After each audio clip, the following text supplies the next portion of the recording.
Hi, my lovelies. Just a quick announcement. Since February is my birthday month, as a tradition, I always open a period of a discount for all my sessions. So this year, I wouldn't do it any differently.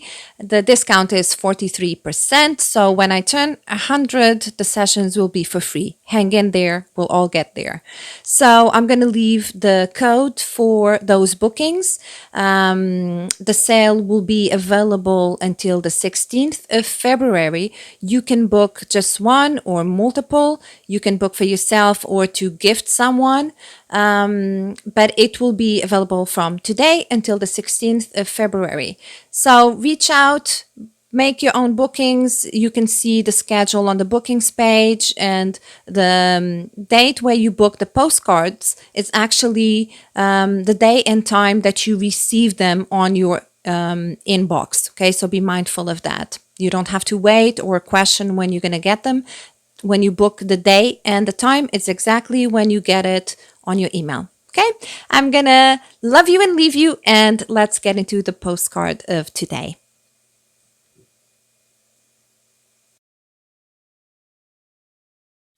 Hi, my lovelies. Welcome to another postcard from the angels. So this is already the 5th time that I'm sitting down to record this postcard, and I'm always faced with this energy, which is very confusing, even for me as an Aquarius. And I eat confusion for breakfast every day. So let's see if I can unravel all of this, because Spirit is giving you the key here for something.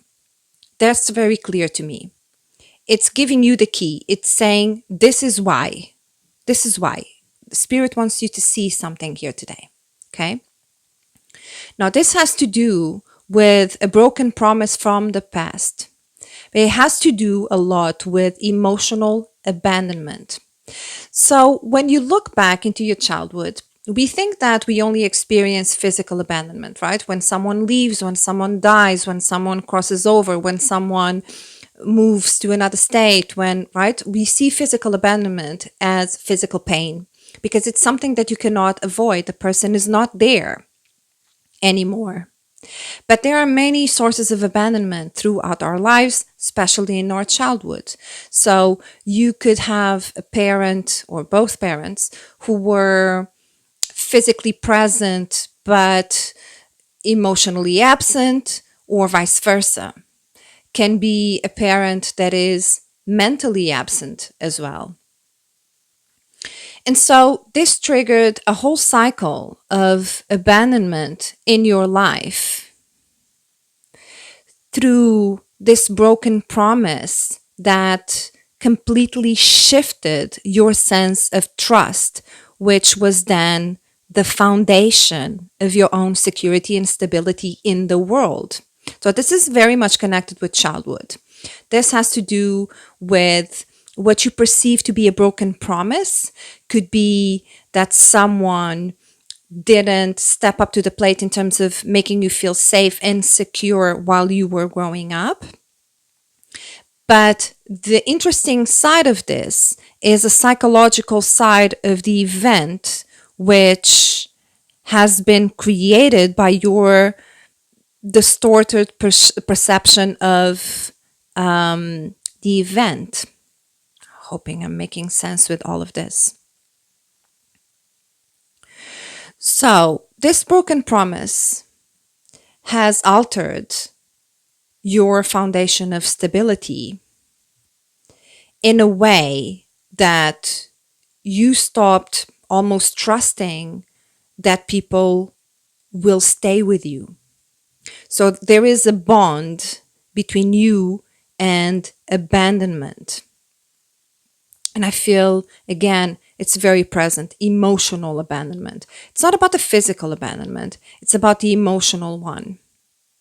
So this can be being presented to you now in a way where you have people physically in your life, but not emotionally there, right? Where they are presenting themselves in a consistent way, but the emotions are not there. And you're almost making a mental connection between this situation, even if on a very subconscious level, to that event of the past where there was emotional abandonment. right? This can be simply, I'll give you, I mean, they're bringing me back into my own experiences, right? Because that's how I understand the energies. So I had my first experience of abandonment was not abandonment per se, was actually my first day of kindergarten, right? So I was not abandoned. I was laughed at kindergarten. That's it. It's a normal process. Kids need to go to school, you know? But I felt that in my physical body as emotional abandonment because all of the sudden I didn't have the stability of staying home with my grandparents. I had to go to school every day, right? And I remember that was a very painful stage in my life. And I have that memory very clear. My first day at school, crying, holding onto the fence like I was going to die and someone was going to torture me, right? So that whole abandonment situation that happened for you could be something as simple as this. So Spirit is really bringing you into a space where you need to look at memories from your childhood from a different perspective and not judge them through the lens of being a victim or through the lens of pain, but really understanding the other side of the equation and why something happened the way it did, right? I'll give you another personal example. My father was someone who loved to listen to loud music. So he would just sit down in the living room, close all the doors, put really loud, like classical music, and he would sit down and just dream. I mean, he was a Pisces anyway, but he would just sit down in that trance of just listening to music and looking at the walls, and just being in that very personal bubble that Pisces have, right? So that could be perceived as emotional and physical abandonment because he was in his own world, not paying attention to the world around him. So as a child, I could perceive that as abandonment. As an adult now today, that's one of my favorite things to do. I love listening to music and just staring at the walls and just going away with the fairies, right? So there is a lot of distorted memories here from childhood piling up to this point now in your life where Spirit is really asking you, this is the key.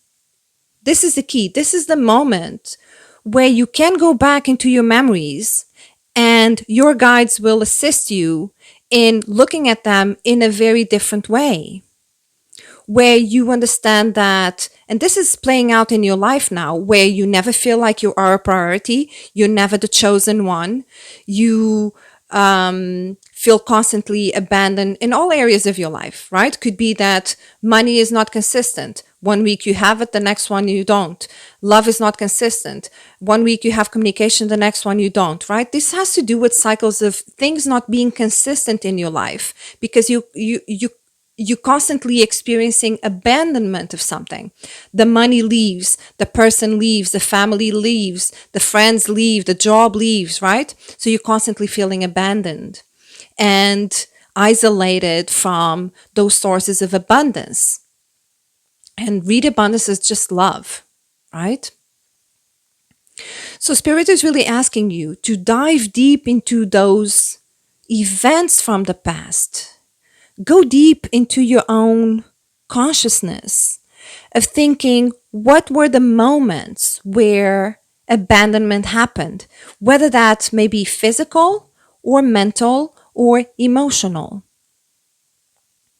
And look at them in a way where you can understand that I need to go beyond the feeling of abandonment so I can transcend the victim mentality here and understand that I was just a piece in the puzzle of life. Right? You were not abandoned the first day you went to school. You didn't go because you weren't loved or people didn't want to have you at home or, it's a cycle of life. Everything happened as a cycle of life. So it didn't mean that you were not a priority. It didn't mean that you were not chosen or special or loved or cared for. It just means that there were other priorities in the circle of life, in the tree of life, that needed to happen first. So knowing that those things happen to you, but that today you have the ability to heal them and turn that liability into an asset, then you will understand why things happen the way they did. But you can also understand that from that point onwards, when you created that belief of abandonment, everything else that happened up until today has been a reflection of that belief. People always leave. People always leave me, or I always end up alone, or I never get enough attention. I am never the chosen one. I am never the priority. I'm never number one. I am never, whatever that belief is. Because this is going to manifest in very different areas for all of us, right? I've been through this process as well. So this is a bit familiar to me. I gave you the example of, the first day at school. That's a marking point for us as a child. That is a marking point. I hated that day. I still have, deep memories of it. But for me, it was just understanding that was not abandonment. It is the tree of life. It is the cycle of life. It's just how things go. The same way that you have soul contracts with a lot of people and a lot of situations in this lifetime. You have to understand that everyone that you interact with also have theirs. And so they also have commitments of their own. They also have priorities of their own. They also have their own lessons to learn. Some of those lessons are not to be learned with you because they signed soul contracts with someone else, right? To clear their own past lives. And spirit and the universe always finds ways of fixing things in a very efficient way. So what the universe does is to correct and adjust the direction of our lives based on the decisions that we made from our ego. So we experience a tower moment, right? For the ones who are not familiar with the tower moment, a tower is a tarot card that we use to describe when we go through major event in our lives where everything seems to be crumbling down and we can't tell our heads from our asses, right?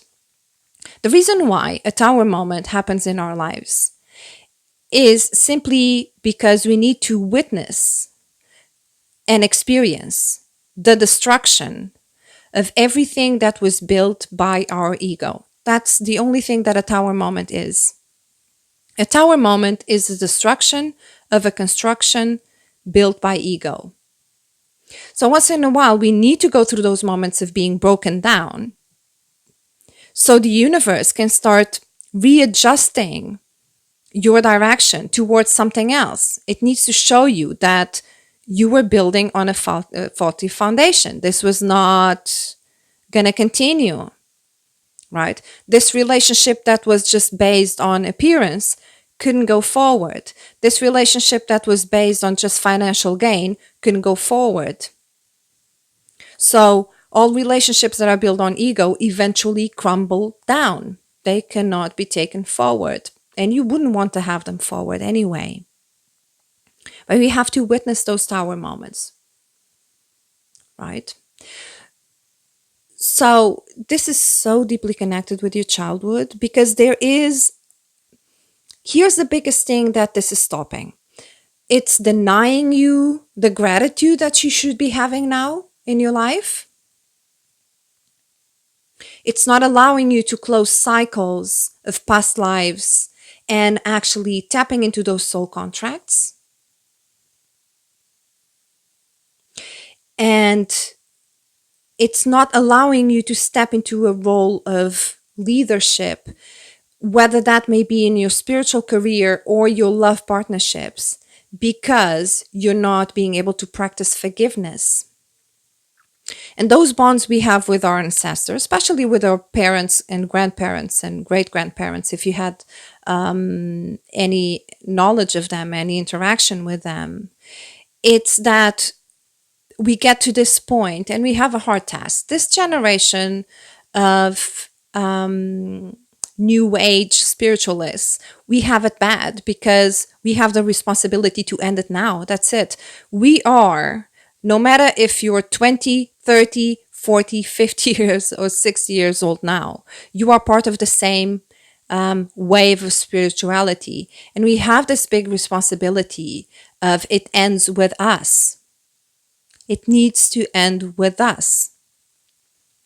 And we all signed up for it. But it ends with us. It does not continue into our kids. It does not continue the cycle into the future.